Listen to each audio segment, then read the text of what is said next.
أحيانا يا صديقي تعدي عليك أيام ما تبغى أكشن ولا دراما جدية وشد حسي. أحيانا كل اللي تحتاجه إنك تضحك، وهذا اللي بيساعدك فيه نوع معين من دراما التلفزيون اسمه السيت كومز. أرفع الصوت، كبر الشاشة، لأنه it's gonna be legend. wait for it.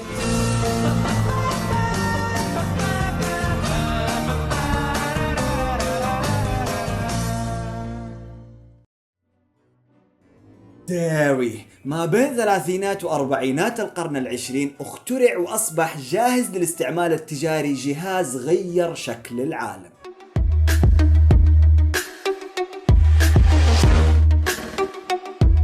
تيليفيجن. عارف ايش معناه؟ عارف ايش يعني انك ما تحتاج تروح للسينما عشان صور متحركة؟ عارف ايش معنى في الأربعينات تبطل تشغل خيالك مع الراديو والصور توصلك في البيت؟ شعور خرافي أشبهه بشعورك لما اكتشفت انه في شيء اسمه انترنت وتقدر توصل فيه لأي مكان في العالم. فالتلفزيون بدأ بعرض الأحداث الكبيرة، المؤتمرات، الإعلانات الحكومية، لكن عشان يكبر ويتطور كان لازم انه يستفيد من وسائل الاتصال الجماهيري اللي قبله، السينما والراديو. فاستفاد من السينما أنواع كثير من الدراما اللي نعرفها حاليا، لكنه استفاد من الراديو الصغير المهجور اللي أتوقع انك انت ما استعملته في حياتك، نوع معين من الدراما ألا وهو السيت كومز.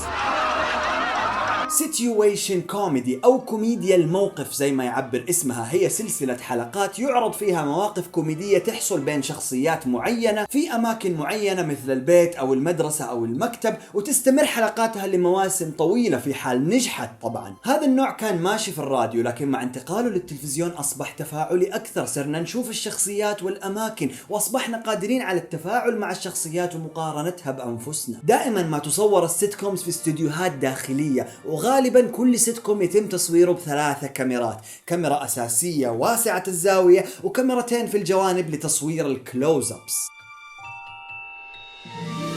أول ما بدأت السيت كومز في الخمسينات والستينات كانت كلها تصور أمام جمهور حقيقي ويتم تسجيل صوت ضحكهم، لكن مع تطورها واستسهال واستكسال المنتجين أصبحوا يصوروا السيت كومز ومن ثم يحطوا عليها أصوات الجمهور المسجلة مسبقا. في 1951 تم عرض السيت كوم اللي يعتبروه البعض الأب الروحي للسيت كومز. As we watch Lucille Ball and Desi Arnaz in I Love Lucy.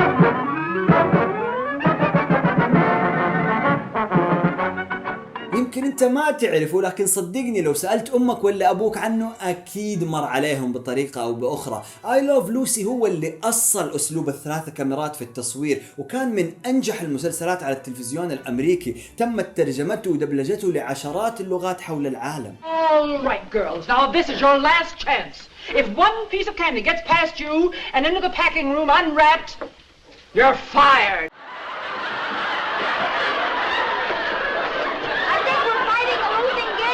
خلال الستينات والسبعينات اكتشف المنتجين انه في اقبال جيد من الناس على السيت كومز، فطلعت لنا مسلسلات رهيبة مثل ماش اللي قدر يصنع مواقف كوميدية بين اعضاء فريق طبي اثناء الحرب.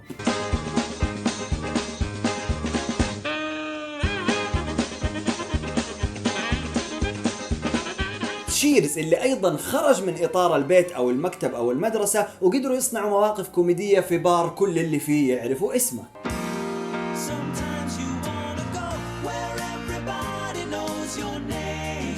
وصولا للثمانينات والتسعينات اللي انتشرت فيها السيت كومز العائلية بشكل رهيب زي The Cosby Show. I drop her off, she's gonna cry from the moment I leave until I come back and get her. I mean this could scar her for the rest of her life. Denise, just point me in the direction of that school and I am out of here. Full House. There's no way you're going out of this house dressed like me. Did you ever think just maybe you're the one dressing like me? Leave the shirt alone. No. Leave it alone! You're in big trouble, mister. The Fresh Prince of Bel-Air اللي شهد انطلاقة نجومية الرائع ويل سميث. All right. Boom chaka-laka-laka, boom chaka-laka-laka, boom! What happened to Abracadabra? No, this black magic, Ash. Boom! مرورا بأنجح سيت كومز من وجهة نظري، وهي اللي تتكلم عن حياة الأصدقاء. ساينفيلد. You know, George, the ocean called. They're running out of shrimp. Oh, yeah, Riley? Well, the jerk store called. They're running out of you.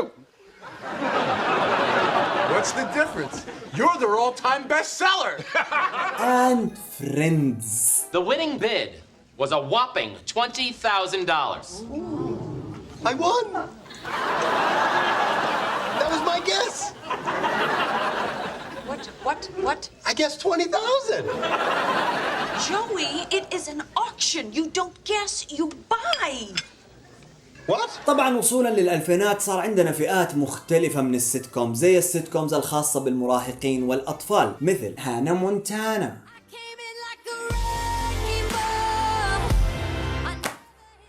أقسم بالله كنت أحترمها يا أخوي، يعني كنت أكن لها الاحترام وأنا طفل، عارف؟ والله سبحان، يعني أبوها ذاك ما إيش بو ما كلمها، ما قال لها عقلي بنت الحلال. There she is, 6 encores, the voice that wouldn't stop. الانيميتد سيت كومز زي هذا اللي يعتبر من أطول المسلسلات على مر التاريخ. Who controls the British crown? Who keeps the metric system down? We do. وزي فاميلي جاي. What the hell was that? Oh my God! Lois, don't get alarmed, but I think I might be Jesus. وصار عندنا أيضا شيء اسمه الموكيومنتريز، وهي أيضا سيت كومز لكن يتم تصويرها بطريقة شبيهة بالدوكيومنتريز، يعني الوثائقيات، فتلاقي معاهم كاميرا واحدة والكاميرا تقعد تلعب طول الحلقة زي The Office. Great practical joke, Jim. Got me go to the annex. No, God! المثير للدهشة انه بعد ما بحثنا ونقبنا اكتشفنا انه حتى العرب لهم باع جيد في السيت كومز. مين يتذكر عائلة 7 نجوم او يوميات جميل وهناء؟ هذه من السيت كومز اللي اعتبرها راقية في وقتها، خصوصا انهم كانوا يعرضوا افكارهم الاصلية، ما كانوا يقتبسوا من سيت كومز امريكية. هذا اللي وقعوا فيه كثير من منتجي السيت كومز المصريين، لكن هذا ما ينطبق على الكل. لسه عندنا سيت كومز مصرية مثيرة للاعجاب زي راجل وست ستات. دولة حبيبي. وايضا لازم نتكلم عن ايش هذا؟ مين اللي حط البوستر هذا هنا؟ لا لا لا لا. ختاما عزيزي الفيلمر، كان نفسي اسألني السؤال الكوني واقول لك ليش؟ Why? Okay. لكن السيت كومز ما في إجابة مثرية أقدر أعطيك، هي موجودة عشان تضحكك. ليش؟ عشان تضحك وعشان نضحك، عشان كلنا نضحك. قول لي ايش السيت كوم المفضل عندك تحت في الكومنتس. زر السبسكرايب حيخليك فيلم رسميا، وزر الجرس حيخلي اليوتيوب يحدثك مجرد ما احنا نرفع فيديو. وكون فيلم